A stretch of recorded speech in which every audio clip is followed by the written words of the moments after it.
नमस्कार दोस्तों, स्वागत है आप सभी का biology with money sir channel पर। मैं हूं मनी चौरसिया और आज से शुरू हो रही है हमारी सीरीज़, वो सीरीज़ जो आपकी बायोलॉजी की तैयारी को एक नए मुकाम तक ले जाएगी। दोस्तों, 12वीं का साल बहुत खास होता है। ये साल तय करता है कि आपका करियर किस दिशा में जाएगा। लेकिन सबसे बड़ा सवाल ये है, क्या हम सही रणनीति से तैयारी कर रहे हैं? क्या हम 95 स्कोर करने के लिए सही प्लान अपना रहे हैं? तो यही कारण है कि हमने संघर्ष सीरीज शुरू की है। ये सिर्फ एक क्लास नहीं बल्कि एक मिशन है, जिसमें हम यूपी बोर्ड के लिए बायोलॉजी को बिल्कुल बेसिक से एडवांस लेवल तक पढ़ेंगे। तो अगर आप भी इस संघर्ष सीरीज़ का हिस्सा बनना चाहते हो और 95% स्कोर करने का सपना देख रहे हो, तो अभी चैनल को सब्सक्राइब कर लीजिए और वीडियो को लाइक, शेयर, कमेंट करना ना भूलें, क्योंकि ये सिर्फ एक सीरीज़ नहीं, ये संघर्ष से सफलता तक का सफ़र है। चलिए अब बिना किसी देरी से शुरू करते हैं आज की क्लास। तो क्लास स्टार्ट करते हैं गाइस। आज का सुविचार है कि संघर्ष एक ऐसी चीज़ है जो आपको वास्तविक रूप में खो देती है। संघर्ष आप जितना करोगे, आप इतना संघर्ष करोगे, भगवान भी दिखेगा कि आप कितना संघर्ष करते हो। वो आपको बोर्ड में 95% ला के रहेगा। आपकी कड़ी मेहनत देख के आप इतना संघर्ष तो करना स्टार्ट करिए गाइस। तो बढ़ते हैं आगे। आज का चैप्टर है हमारा पुष्पी पादपों में लैंगिक जनन। चैप्टर फर्स्ट है, जो कि इसका चैप्टर ओवरव्यू देखते हैं। सबसे पहले पुष्प की संरचना, नर भाग की संरचना लघु बीजाणुधानी, मादा भाग की संरचना गुरु बीजाणुधानी, निषेचन, पूर्व संरचना एवं घटनाएं और परागण, ये सब हमें पढ़ना है और इससे आगे भी पढ़ना है। निषेचन, दोहरा निषेचन, द्विनिषेचन, निषेचन की पश घटना, निषेचन होने के बाद पश घटनाएं क्या होती हैं, इसके बाद की घटनाएं सब बताएंगे। इसमें आसंजनन, जिसे हम एपोमॉर्फिस और बहुभ्रूणता, पॉलीएम्ब्रॉयन किसे कहते हैं, ये सब पढ़ेंगे। पर आपको ये छोटे छोटे पार्टों में रिकॉर्डेड क्लास में प्रोवाइड होगी।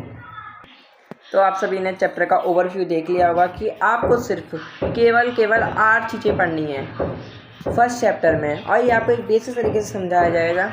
तो चैप्टर स्टार्ट करते हैं। सबसे पहले आपको पढ़ना है एक आवर्तविजी पौधों का जीवन इतिहास, life history of an angiosperm plant. और आपको बैकग्राउंड में जो आवाज़ आ रही है वो आप इसे अवॉइड करें प्लीज़। मैं कलर चूज़ कर लेता हूँ। तो आवर्तविजी पौधों वह पुष्पीय पौधे, आवर्तविजी पौधे वह पुष्पीय पौधे होते हैं जिनमें बीज फल के अंदर बंद रहते हैं। इन पौधों के जीवन इतिहास में एक अत्यंत विकसित बीजाणु उद्भिद स्पर्मेटोफाइटा अवस्था तथा एक बहुत कम विकसित युग्मविद अवस्था मिलती है। बीजाणु के प्रत्येक केंद्र में द्विगुणित होते हैं, इसी कारण से द्विगुणित पीढ़ी कहते हैं। युग्मविद के प्रत्येक केंद्रक में अगुणित गुणसूत्र होते हैं, इसी कारण से अगुणित पीढ़ी कहते हैं। ये दोनों पीढ़ियाँ जीवन चक्र में एकांतर क्रम में एक दूसरे के साथ के बाद आती रहती है। इसी पीढ़ी को एकांतर ऑफ कहते हैं, मतलब एल्टरनेशन ऑफ जनरेशन कहते हैं। और मैं आपको आशा करता हूँ ये आपको बिल्कुल भी समझ में नहीं आएगा, तो इसी चीज़ को हमें खुल के पढ़ना है। ये सारी चीज़ें आपको बाद में समझ में आएगी, क्योंकि इसमें आपको ऐसे ही लिख दिया गया है। अब इसको आप विस्तार से पढ़ेंगे, ठीक है। आइए पढ़ते हैं विस्तार से। तो हम सबसे पहले पढ़ने वाले हैं पुष्प की संरचना। भाई पुष्प की संरचना कैसे होती है? Structure of flower, structure of plant. तो आवर्तविजी पौधों का विशेष लक्षण उसमें पुष्पों का होना है। एक पुष्प में 4 चक्र पाए जाते हैं। कितने? 4 चक्र पाए जाते हैं। तो ये भायदल पुंज, मैं कलर दूसरा चूज़ कर लेता हूँ क्योंकि इसमें आपको दिक्कत आ सकती है।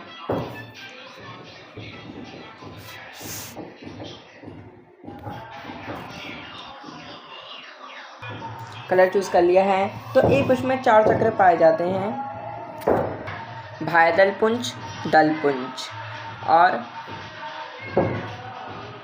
पुमंग जयंग।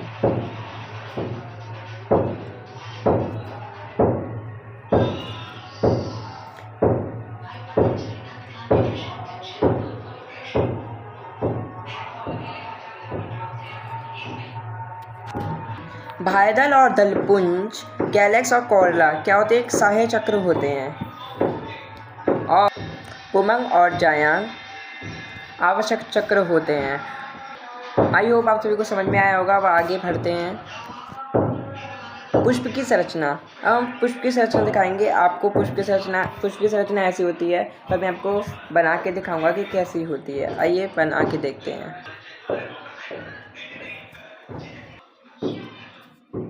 तो ये हमारा पुष्पवृंत।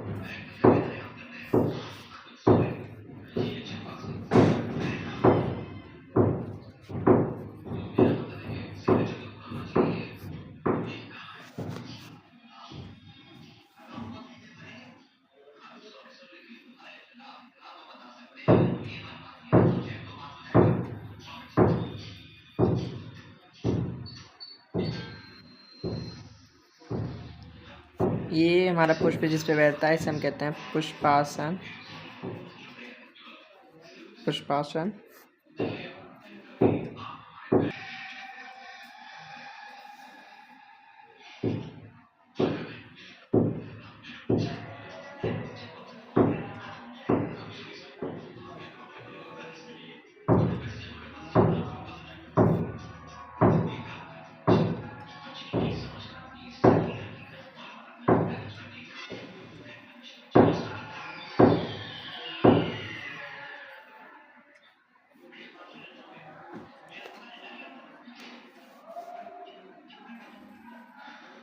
ये हमारे पुंकेसर है।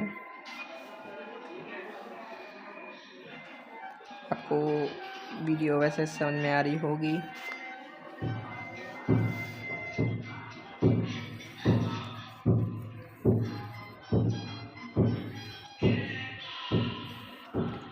हाँ, ये कैमरे से देख के बनाई जाए इसलिए ये अच्छा नहीं बन पा रहा, नहीं तो ये अच्छा बनता है।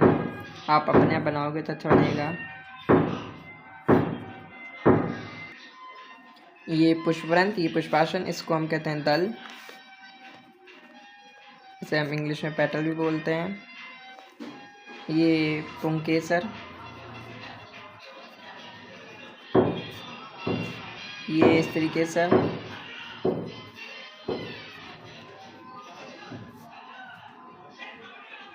आई होप आपको ये थोड़ी बहुत ड्राइंग से समझ में आया होगा। मैं कैमरा से देख के बना रहा हूँ इसलिए दिक्कत आ रही है। ठीक है, तो अब आगे बढ़ते हैं। अब आपको उसमें नहीं समझ में आएगा, मैं आपको ड्राइंग की सहायता से भी समझा देता हूँ।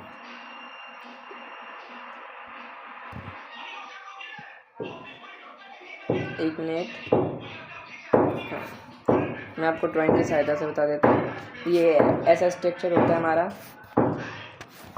मैं कलर चूज़ कर लेता पहले। तो ये हमारा है पुष्पवृंत, ये हमारा पुष्पासन है, ये हमारी भायदल है। ठीक है, मैं उसमें भायदल बनाना भूल गया हूँ, कोई नहीं, बनाया है बताया नहीं है। भायदल, ये हमारा दल है, ये हमारा स्त्री केसर है, ये हमारा पुंकेसर है। और हमें सिर्फ अभी इसके बारे में बात करनी है और वर्तिका के बारे, स्त्री केसर के बारे में बात करनी है। आवश्यक अंग हमारे ये दोनों होते हैं, सिर्फ ये स्त्री सहायक आवश्यक अंग, ये सारे तो सहायक अंग होते हैं। ठीक है, अब इनके बारे में और चीज़ें जानते हैं, क्या क्या चीज़ें होती हैं। भायदल, जिसे हम कैलिक्स बोलते हैं, ये है पुष्प का प्रथम चक्र होता है जो हरे रंग के होते हैं। भायदल पुंज अनेक भायदलों से मिलकर बने होते हैं। सेकंड, दलपुंज, जिसे कॉर्ला बोलते हैं, ये है पुष्प का दूसरा चक्र। ये पुष्प का दूसरा चक्र होता है जो अनेक दलों से मिलकर बना होता है और ये कीटों को अपनी ओर आकर्षित करता है। जब कीट आकर्षित होंगे जब तो फूल खिलेगा दूसरा, इसलिए कीटों को आकर्षित करता है दलपुंज। क्वेश्चन में आता है दलपुंज का क्या कार्य है, 1 नंबर 2 नंबर, 1 नंबर में आता है ये ज़्यादातर। ये हमारा एंड्रोशियम पुमंग, जिसे हम पुंकेसर भी बोलते हैं।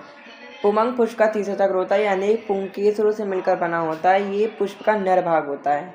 ठीक है, ये मेल पार्ट होता है। ये जायांग, जिसे हम इंग्लिश में बोलते हैं जायनोसियम, ये पुष्प का चौथा चक्र होता है जो कि स्त्री केसर से मिलकर बना होता है। तथा ये पुष्प का मादा भाग होता है। आई होप आपको पुष्प की संरचना समझ में आई होगी। अब आप इनको भी देख लो, मैं आपको इनको बताता हूँ क्या क्या चीज़ें हैं। ये पेन चूज़ कर लेता हूँ, कलर ब्लैक। तो ये आपको दिख रहा है, ये दल है, ये भाई दल,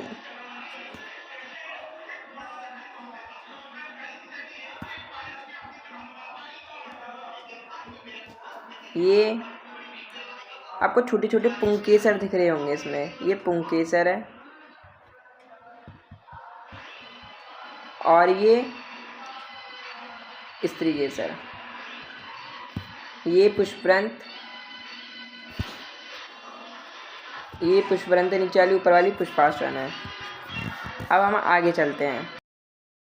अब बात करते हैं पुष्प की नर जननांग की संरचना, male reproductive structure of flower. तो ये आपकी होती है पुष्प की संरचना, जिसे हम बोलते हैं पुंकेसर, और पुंकेसर से पुमंग का निर्माण होता है। आपको मैं दोबारा से सिखा देता हूँ, ये देखिए, ठीक है। इतना पोर्शन हमारा होता है परागकोश,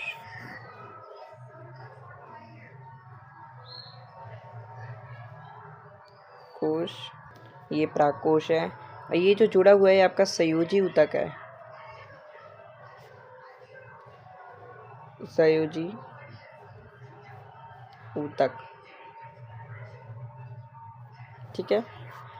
और ये जो आपकी दाल है, इसे हम तंतु बोलते हैं। पुमंग पुष्प का नर जननांग है। पुमंग की इकाई को हम क्या पुंकेसर कहते हैं।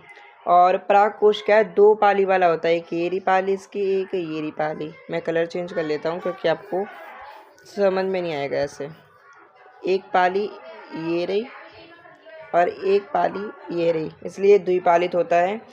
और प्रत्येक परागकोश में दो प्रकोष्ठ होते हैं और इन्हें लघु बीजाणुधानी कहते हैं। इसके अंदर दो दो प्रकोष्ठ होते हैं ऐसे, इन्हें लघु बीजाणुधानी कहते हैं। लघु बीजाणुधानी के अंदर परागगणों का निर्माण होता है। अब आइए परागकणों की संरचना देखते हैं। लघु बीजाणुधानी की संरचना देखते हैं। अब अभी आपने देखा था कि एक परागकोश ऐसा होता है। अब क्या होता है, इसको हम काट देते हैं, बीच में से कट लगा देते हैं, तो ये दो पालित हो जाता है, ये द्विपालित हो जाता है। एक पाली आपकी ये रही, एक पाली ये रही। और इसमें दो कोष्ठ होते हैं एक पाली में, ये रहे दो कोष्ठ। तो एक परागकोश द्विपालित होता है और प्रत्येक में दो कोष्ठ होते हैं। और पूर्ण परागकोश एक चतुर्कोणीय संरचना देता है। इसके चारों कोनों पे क्या है, ये हमारे लघु बीजाणु हैं होते हैं, और इसे हम लघु बीजाणुधानी में लघु बीजाणु का निर्माण करते हैं। अब हम लघु बीजाणु की संरचना देखते हैं, ठीक है। आइए नेक्स्ट पेज पे चलते हैं। तो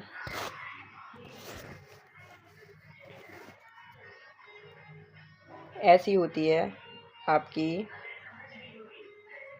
लघु बीजाणु की संरचना, जिसे हम बोलते हैं बाह्य परत एपिडर्मिस। और इसके अंदर होती है, इसमें ऐसे ऐसे ऐसे ऐसे ऐसे ऐसे ऐसे संरचना होती है। मैं आपको सिर्फ इतने पोर्शन बताता हूँ क्योंकि पूरे बनाने में टाइम लग जाएगा। चलो मैं देखता हूँ। ऐसी ऐसी संरचना होती हैं।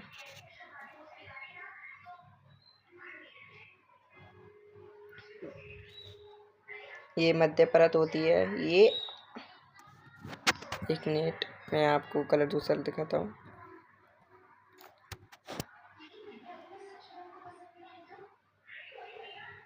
ये तृतीय परत, जिसको हम अंतःशिशियम परत कहते हैं। और इसके बीच में होते हैं टैपिटम, इसके बीच में होते हैं हमारे टैपिटम। लघु बीजाणु, ये लघु बीजाणु है और इसके चारों तरफ कोशिका लगी रहती है जिसे हम बोलते हैं टेपिटम।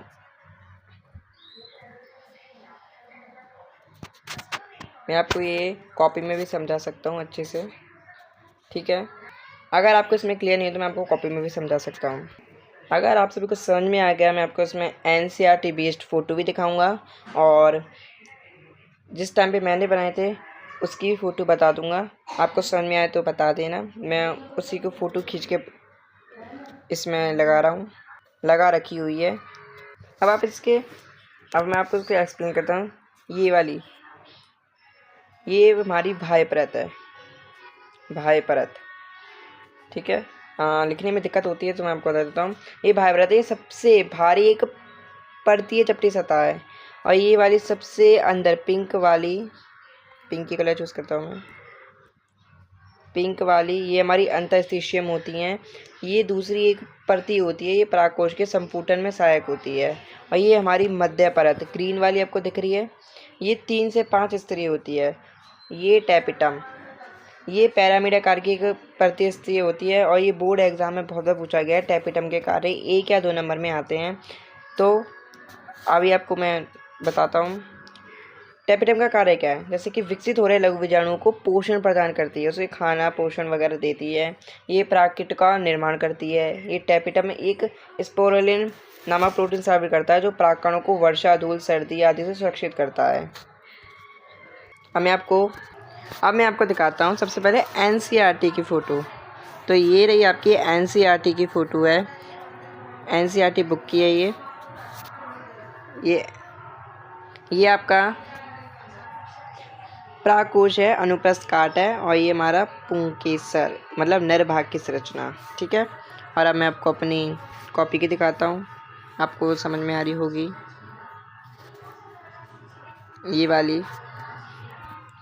ये पुष्प की संरचना है और ये इसको कट करा है और ये कट करने वाले पोषण की है। तो परागकोश के अनुप्रस्थ काट की संरचना अब जो आपने पढ़े हैं उसको मैं आपको डिटेल से भी लिख के बताता हूँ क्या क्या लिखा है हमने, जिससे आप अच्छे से नोट्स बना सको। ये अब देखते हैं पुष्प की नर जननांग की संरचना और मेरी रिप्रोडक्टिव स्ट्रक्चर।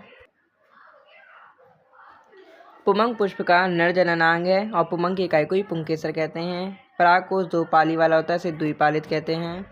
प्रत्येक परागकोश में 2 प्रकोष्ठ होते हैं, लघु बीजाणुधानी कहते हैं। लघु बीजाणुधानी के अंदर परागकणों का निर्माण होता है। ये रहा इसका चित्र, वापस लगा दिया, वैसे तो आपको दिखा दिया गया था। लघु बीजाणुधानी की संरचना,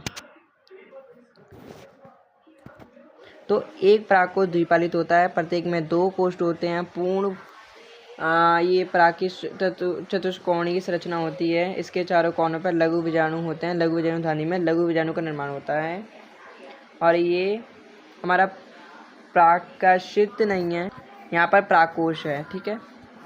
और इसमें बाह्य परत होती है जो कि ये सबसे भारी एक परतीय चपटी सतह है। अतःस्थितिज एंडोमेट्रियम, ये दूसरी एक परतीय सतह होती है, प्रकोष्ठ के संपुटन में सहायक होती है। तीसरी लेयर होती है हमारी मिडल लेयर, मध्य परत। ये क्या होती है, ये परत 3 से 5 स्तरीय होती है। नेक्स्ट पेज पे देखते हैं टेपिटम। टेपिटम क्या है, ये पिरामिड आकार की एक स्तरीय परत है। टेपिटम के कार्य जो बोर्ड एग्जाम में मोस्ट इम्पॉर्टेंट है, विकसित हो रहे लघु बीजाणु को पोषण प्रदान करना, ये परागकीट का निर्माण करती है और ये टेपिटम एक स्पोरोपोलिन नामक प्रोटीन स्रावित करता है जो परागकणों को वर्षा, धूल, सर्दी आदि से सुरक्षित करता है और इसके जीवाश्म स्पोरोपोलिन नामक से ही पता चलते हैं। अब हम नेक्स्ट पे चलते हैं। अब बात करते हैं लघु बीजाणु जनन माइक्रोस्पोरोजेनेसिस के बारे में। तो पराग मात्र कोशिका से अर्धसूत्री विभाजन द्वारा लघु बीजाणु के निर्माण की प्रक्रिया को ही लघु बीजाणु जनन कहते हैं। तो लघु बीजाणु जनन क्या होता है, तो लघु बीजाणु मात्र कोशिका से अर्धसूत्री विभाजन द्वारा लघु बीजाणु के निर्माण की प्रक्रिया को ही लघु बीजाणु जनन कहते हैं। जैसे जैसे क्या है, परागकोश विकसित होते हैं, बीजाणु जनन ऊतकों की कोशिका में क्या होता है, अर्धसूत्री विभाजन होता है। ठीक है, नेक्स्ट पेज पे चलते हैं। प्रत्येक पराग मात्र कोशिका या लघु बीजाणु मात्र कोशिका, या तो हम पराग मात्र कोशिका बोल सकते हैं, लघु बीजाणु मात्र कोशिका अर्धसूत्री विभाजन द्वारा 4 लघु बीजाणुओं का निर्माण करती है। कितने? 4।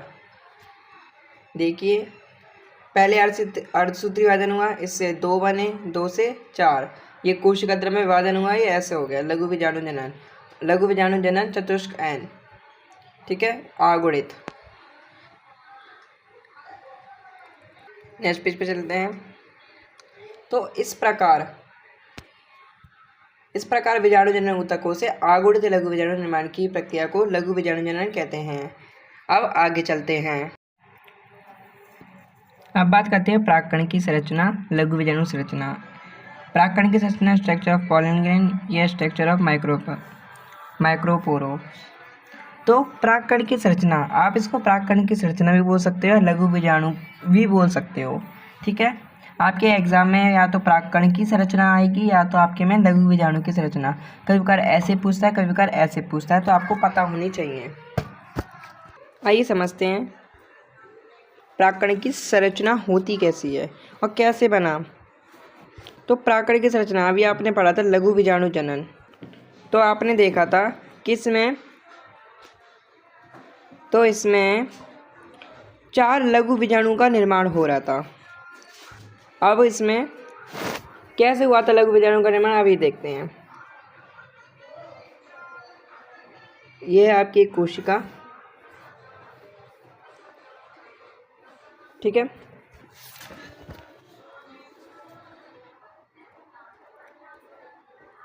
अब इसके बाद ये क्या होता है, इसमें ये क्या होता है, ये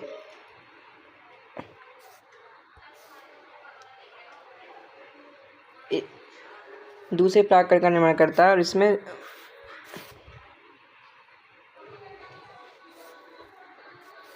एक हमारा बन जाता है केंद्रक,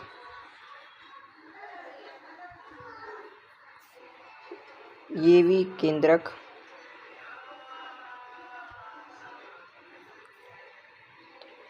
ठीक है। तो क्या इसमें इसके केंद्रक में विभाजन हो जाता है। अब इसके केंद्रक में विभाजन हो जाता है तो क्या होता है, देखिए, केंद्रक में विभाजन हो जाता है, इसको हम कहते हैं वर्धी केंद्रक, इसको कहते हैं हम जनन केंद्रक। ठीक है, मैं आपको लिख नहीं पाऊँगा, इसमें दिक्कत होती है इसलिए। तो ये वाला हमारा जो वर्धी केंद्रक, मैं आपको किसी और से डिनोट करता हूँ। ये हमारा वर्धी केंद्रक है, ये हमारा जनन केंद्रक है, ग्रीन वाला। ठीक है, अब क्या होता है कि वर्धी केंद्रक से तो इन दोनों केंद्रक से कोशिका बनती है। वर्धी केंद्र से 2 पराग नलिका का निर्माण होता है और इसमें 2 नर युग्मक बनते हैं, 2 नर युग्मक। मैं आपको कॉपी में भी दिखा दूंगा अपनी, ठीक है, आपको इससे अच्छे से समझ में आएगा। और जनन केंद्रक से जनन कोशिका बनती है, इसमें भी निकलते हैं। अब मैं आपको चित्र बना के दिखाता हूँ क्लियरली। चलो आगे देखते हैं। अब हम प्राक्कण की संरचना देखते हैं। देखिए, पहले हम आपको बताते जाते हैं। ये हमारे आंतरिक चोल हो गया, ये हमारा बाह्य चोल है। बाहर के आवरण को बाह्य परत बोलते हैं, पर इसमें यहाँ पे बाह्य परत को हम बाह्य चोल बोलते हैं। इसे हम बोलते हैं बाह्य चोल।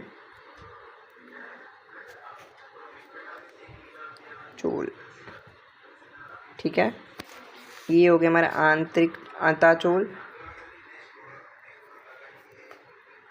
लिखने में प्रॉब्लम होती है, ठीक है। और ये हमारे 2 केंद्रक में डिवाइड होते हैं, ये केंद्रक ये हमारा हो गया हमारा वर्धी केंद्रक।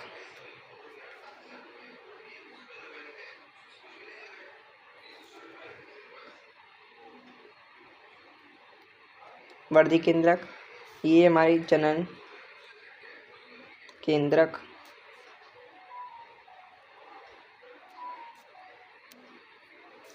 इसमें से पराग नलिका निकलती है और इसमें से 2 नर युग्मक। कलर चेंज कर लेता हूँ मैं। आपको ये ग्रीन पोर्शन दिख रहा होगा, इसकी बाह्य परत पे क्या होता है, जगह जगह पे छिद्र पाए जाते हैं। तो ये हमारा हो गया जनन छिद्र।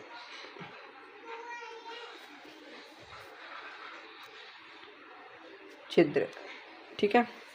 लिखने में प्रॉब्लम हो रही है, मैं आपको बता देता हूँ। मैं आपको एनसीईआरटी के नोट्स की भी फ़ोटो दिखाऊंगा और अपनी कॉपी की भी फ़ोटो दिखाऊंगा, ठीक है। अब क्या होता है, इसके बाद का प्रोसेसर क्या होता है, देखिए नेक्स्ट पेज पे चलते हैं। तो उसमें से 2 नर युग्मक निकले हमारे, 2 नर युग्मक।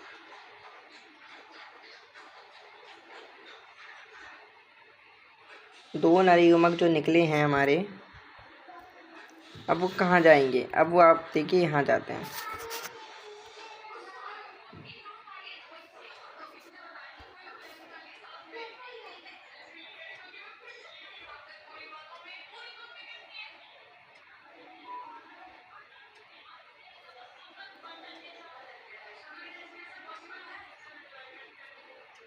ये क्या होता है, हमारा स्त्री केसर होता है, ठीक है।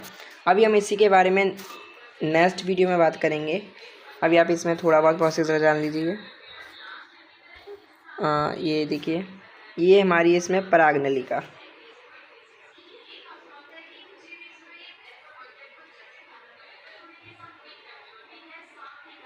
ये हमारा विजांड होता है। हम इसके बारे में भी बात करेंगे, इसमें अभी क्लियर इसलिए नहीं करा क्योंकि आपकी बाद में भी बात करनी है इसके बारे में। ये हमारी होती है पराग नलिका, ये वाली हमारी पराग नलिका, ठीक है। ये पराग नलिका है हमारी। इसमें क्या है, रेड डॉट से दिखाता हूँ मैं आपको, साइज बड़ा कर लेता हूँ। ये आपको रेड देखिए, इसमें आपको रेड से टोट दिख रहे होंगे। ये हमारी क्या है, 2 नर युग्मक, 2 नर लिख देता हूँ मैं, युग्मक आप लिख सकते हो, 2 नर युग्मक हैं, ठीक है। और इसके बाद फर्टिलाइजेशन होता है। बाकी की वीडियो में हम आपको बाद में बताया जाएगा, ठीक है। अब देखते हैं इसके बाद एनसीईआरटी पेज की फ़ोटो। उसको देखने से पहले हमने क्या क्या समझ लिया वापस देख सकते हो कि एक कोशिका होती है, लघु बीजाणु कोशिका का एक परागकण। परागकण क्या होता है, उसमें अर्धसूत्रीय विभाजन होता है, उसमें उसके केंद्र विभाजन हो जाता है, जो हमारा वर्धी केंद्रक एक बन जाता है, हमारा वर्धी केंद्रक एक बन जाता है हमारा जनन केंद्रक। अब जनन केंद्रक और उसकी बाह्य परत को हम बाह्यचोल बोलते हैं, आंतरिक परत को अताचोल बोलते हैं। और उसके वर्धी केंद्रक से 2 नर युग्म पराग नलिका का निर्माण होता है और जनन से 2 नर युग्मक का निर्माण होता है और इसके बाह्य परत पर जगह जगह पर छिद्र पाए जाते हैं। ये तो होती है हमारी परागकण की संरचना। आपको इसमें समझाने के लिए मैंने आपको ऐसे बना दिया है, आपको अच्छे से नोट्स में दिया जाएगा, आप उसमें से देख सकते हो, ठीक है। अब मैं आपको बताता हूँ एनसीईआरटी पेज से बताते हैं। और फिर क्या होता है, इसमें उसके 2 नए युग्मक वर्तिका में एक लिक्विड होता है, उसमें चिपक के जाते हैं, फिर बीजांड में प्रवेश करते हैं, फिर आपका फर्टिलाइजेशन होता है, न्यू फ्लावर बनता है। इसके बारे में बात आगे फर्टिलाइजेशन न्यूट्रिशन के बारे में जब पढ़ा जाएगा, जब बताया जाएगा। आइए मैं आपको एनसीईआरटी दिखाता हूँ। तो ये एनसीईआरटी का डायग्राम है, ये एनसीईआरटी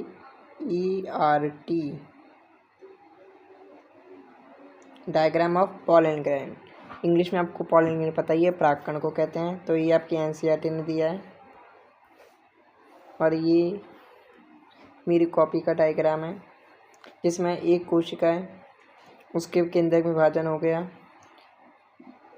एक तो हमारा कायिक कोशिका भी बोलते हैं, हम इसे वर्दी कोशिका भी बोलते हैं। इससे प्रागनलिका का निर्माण हुआ। जनन कोशिका से 2 नर युग्मक का निर्माण हुआ। ये आपकी परागकण की संरचना, ऐसी भी बना सकते हो आप। और ये कॉपी चेक हुई है इसलिए देखिए ठीक है। ये 2 नर युग्मक हैं, ये बीजांड है हमारा। इसके बारे में हम अगली वीडियो में बात करेंगे, ठीक है। चलते हैं अब नेक्स्ट पेज पर। नोट्स देखते हैं, नोट्स में क्या क्या है परागकण के।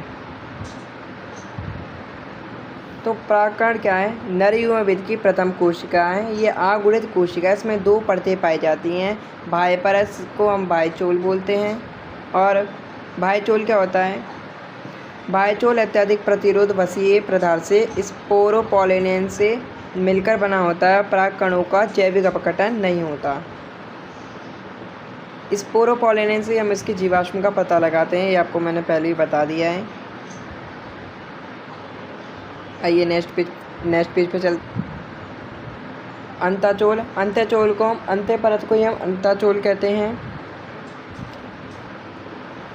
ये पेक्टोसेलुलोज से बना होता है। ये परागनलिका का निर्माण करता है और परागकणों का परागकोश से निकलने से पहले इसके केंद्रक में विभाजन हो जाता है, वर्धी केंद्रक और जनन केंद्रक। फिर कोशिका विभाजन होता है और वर्धी केंद्रक, ये धा है कोई, ये धा है, वर्धी केंद्रक तथा जनन कोशिका बनती है। ये धा है, इसको धा कर लेना।